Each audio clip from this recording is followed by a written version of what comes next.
Kevin, you've worked with some of the biggest franchises, and companies. You worked with, from Hasbro to DreamWorks. Um, I am really interested into knowing what was your journey and what were your adventures with DC Comics.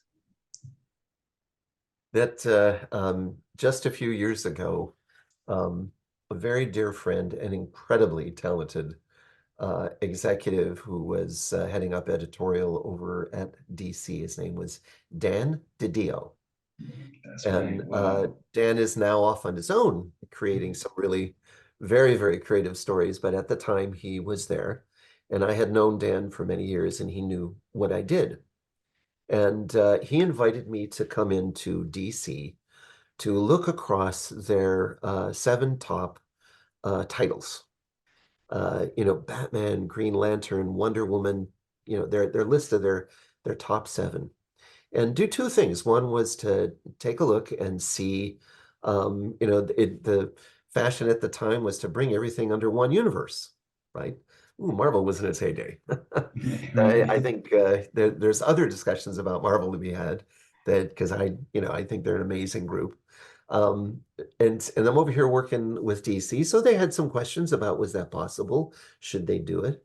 And they also had some very interesting questions about can we up our game in terms of relevance with millennials and Gen Z? And so we ended up, frankly, reading well over 200 comic books in the span of just a few weeks. My Wow. eyes were crossing, but it was so cool and Right. so interesting. And there's so much that pops for you when you do things in these sort of, short little scrums of Mhm. like massive downloads into your brain. Right. And we ended up doing some very, very exciting, interesting, narrative analysis work that cut across everything from talking about humor, talking about themes, talking about, strengthening, polishing up parts of characters that made them more relevant to the younger generations. And it was very, very exciting work, and was grateful to have been brought in the room to do that.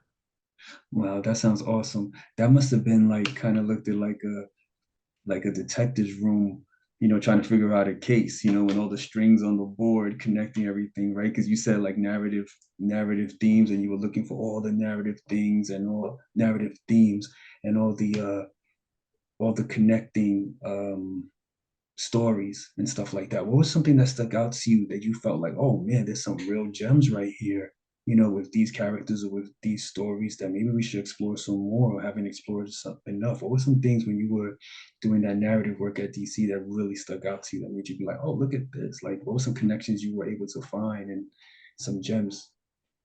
Well, I'll give you one example. Okay. But one example is Batman, right? They have quite a few different lanes for Batman and the various, there's been many different versions of Robin, and Batgirl and Batwoman. But let's just talk Batman. Batman is Yes. so interesting because it has remained multi-generational relevant. And when we get under the hood of Batman, what we find is he's a character who has one foot on the side of, um, official, like police business, and the other foot on the side of the world that the bad guys live in. And he Street, lives yeah. outside of both, right? So, in an age, here we are in this moment in time, in an age when trust is something that has been eroding terribly, trust in many things, but especially in institutions, in government, in police, and we could go on with the list. Here's this character called Batman who literally lives outside of that and is our justice, independent of needing to have an institution do it for us. And so the ability to keep Batman relevant has been breathtaking. And it is super multi-generational, but at its core, that meaning, right, the usefulness of there's law and then there's right. And there's law and then there's justice, right? And right and justice is over here with this guy called Batman. So discovering that, and then of course how that then becomes relevant in unique ways for, what does justice look like for a millennial? What does justice look like for a Gen Z? Because it's not the same as for an X or a boomer, right? I want to unpack that because that was specific work then that I did for them.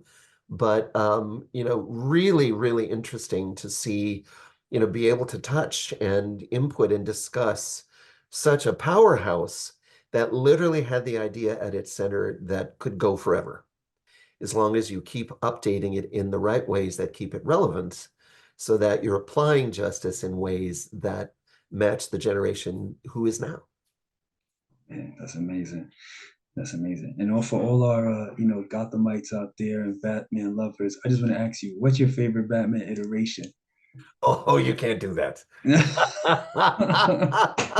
Because I literally love so many of them because I'm a meta story person. Every Right, one of them has been like, it's amazing. That's so right, cool. Oh, look what right. they explored here. So I can't do that. I can't do Okay, that.